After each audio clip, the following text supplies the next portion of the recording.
Pelajaran 2. Terlalu banyak makan. Syarahut ta'am. Pengertian terlalu banyak makan ialah sifat yang sangat menyukai makanan berlebihan sehingga melimpasi daripada adat. Dalilnya, firman Allah SWT dalam surah Al-A'raf ayat 31.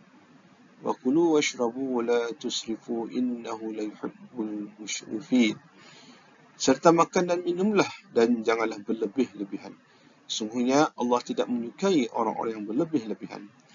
Rasulullah SAW bersabda, Afdalukum indallahi atwalukum jaw'an wa tafakkara wa ba'adkum inallahi kullu ukul syurbin wa num. Orang yang paling mendapat kelebihan di sisi Allah di antara kamu ialah orang yang panjang masanya berlapar dan panjang masanya berfikir, yakni bertafakkur mengenai dengan kejadian-kejadian Allah, dan orang yang paling dibenci oleh Allah di antara kamu ialah orang yang terlalu banyak makan, terlalu banyak tidur, dan terlalu banyak minum. Keburukan terlalu banyak makan. Syarut ta'am. Yang pertama, badannya menjadi lebih berat. 2, menjadikan ia malas dan lemah. 3, membawa kepada banyak tidur. 4, boleh melalaikan seseorang itu melakukan ibadat atau kurang melakukan ibadat. Perbuatan melalaikan ibadat itu adalah haram, dan orang yang kurang melakukan ibadat itu kurang pula kemuliaan di sisi Allah. Akibat terlalu banyak makan, 1, boleh membawa kepada gelap hati untuk mengingati Allah.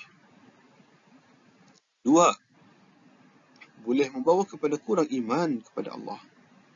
Terlalu banyak makan dan terlalu kenyang yang tidak melalaikan ibadat juga dicela di sisi syarak, kerana perbuatan itu termasuk dalam golongan membazir, yakni berlebih-lebihan.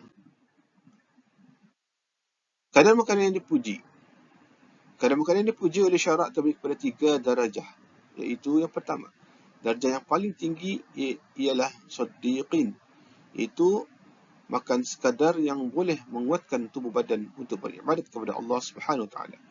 2, darjah kedua ialah makan pada sehari semalam sebanyak 1/8 daripada segantang fitrah, yakni kira-kira 285 gram. Maksudnya beras. Kadar ini ialah yang diamalkan oleh sabda Sayyidina Umar Al-Khattab radhiyallahu anhu dan beberapa orang dari sahabat radhiyallahu anhum. Darjah ketiga ialah makan sebanyak 1/4 daripada segantang fitrah, yakni beras, pada sehari semalam, yakni kira-kira 570 gram. Adapun kadar makanan yang tidak dipuji, bahkan dibenci oleh syarak, ialah makan yang lebih daripada kadar yang disebutkan di atas. Wallahu a'lam.